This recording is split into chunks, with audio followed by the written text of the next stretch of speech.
UITP, Flausch, and this is a global organization, so it was a very world type of commitment. The idea of doubling the market share of public transport by 2025. This may look at, in those days, it looked a bit like an over-ambitious goal, but in fact it was more a kind of a mobilization type of thing. It's like saying a call to all the players of the supply chain of public transport that they should mobilize themselves and try to go forward, because it was a very stable industry, it's still a very stable industry, and you know, from time to time to be a bit more buoyant was not that bad. And having a goal in 15 years from now, in those days was in 2009, was a way to do so.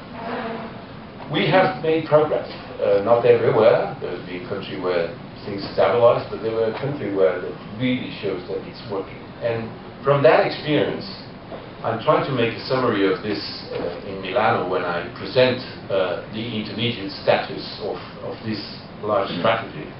But applying it to what I heard for the last two days, I think in my mind there are three, and not more than three. You know that the human brain, when you come up with a fourth idea, it's forgotten. So three would be good enough.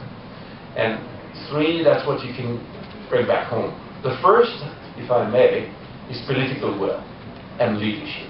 There is no country or no city where progress has been made in going in the direction of livable cities and a sustainable transport option if there is no champion pushing for it.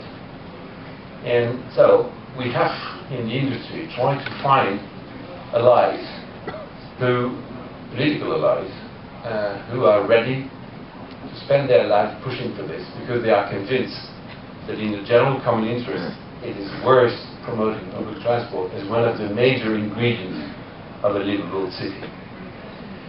Political will is not just, you know, being a champion, it's also setting the right scene for public transport to become a reality. And when I mean public transport, I of course include biking, walking, and whatever new way of shared mobility.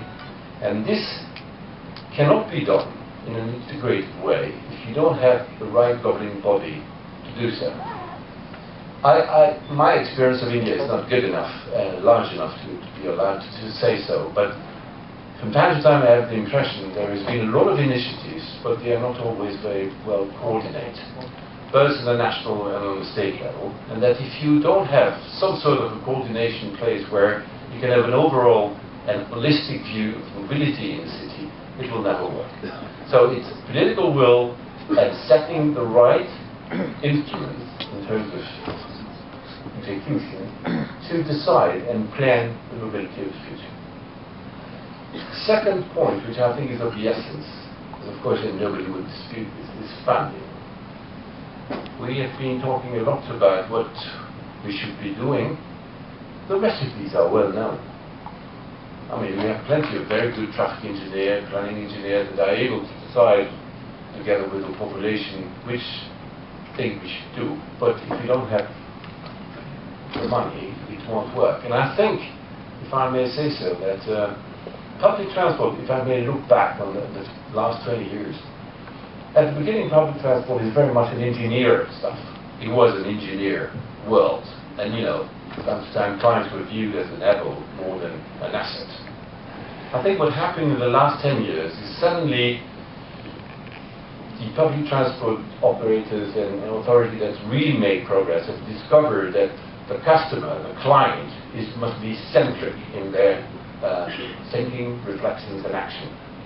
So from engineer, we tried to mix engineer together with marketeer. It wasn't easy. It is not yet achieved, but at least now in many operators entity, the word client is no longer considered as an insult. But something we're missing a lot, and that's I think the next phase. We don't have good financing personally. We are not very good at creating new sources of revenue. I know that most time blocked for reasons which are worth being investigated. We're waiting for subsidies that the states do not have. And I know many back in my countries, in European countries, they have the same feeling. They're just waiting for the public money. And since the fair are in the end of the politicians, we don't have money. And so if we don't have money, we can't invest. We can't operate. I think we need to build some skills in terms of financing. To be creative, to find new taxes, new way of putting money in the systems. Because the systems where there is no investment and no good maintenance and operation is a system that will have a major problem. And when you see how active is the market on mobility around the public transport company, if we are not taking our share, we're going to be overwhelmed and public transport will die. So my view is that let's be creative, try to find the money, together with politicians, because generally with the decision making, you have to go this way, and try to have good people able to raise funds. So first was political leadership and institution framework. Second, funding. And third, of course, you need to build the skills to make public transport attractive and self-supporting. And there are plenty of very good people around able to do so, but there's still a lot of work to do in this respect, because we want to attract people. We want to attract people on our buses and trains, and this is not done just by considering the customer as a whole, to the worst, but it's also how to make this system so attractive. I saw, air conditioning were at some point in time a way to transform public transport into something more, quote, sexy than it used to be. And obviously, what we've been doing is hard to you these 2 days. It's about how to upgrade the bus so that it is viewed as an attractive way of transportation and not as the transport for the poor, which it is and must remain. But it's no reason why you're poor that you do not deserve a quality public transport. So, in my opinion, these are the 3 stuff we have to work on. We have been listening about the problem that India is facing and developing world is facing in terms of congestion, in terms of pollution, all this. We know it now. And I'm kind of tired of listening to this. It's time for action. And we should not, the problem is that we generally are spreading all our efforts in many areas. Let's just concentrate on the 3 points that we have here. It's good enough. And with this, I think most developing world, but also the developed world, because we're facing the same problem in different circumstances, will arrive to do what? This 2015 is a very important year. It may not be viewed from here, but some of you and some of the Indian communities very much committed to this.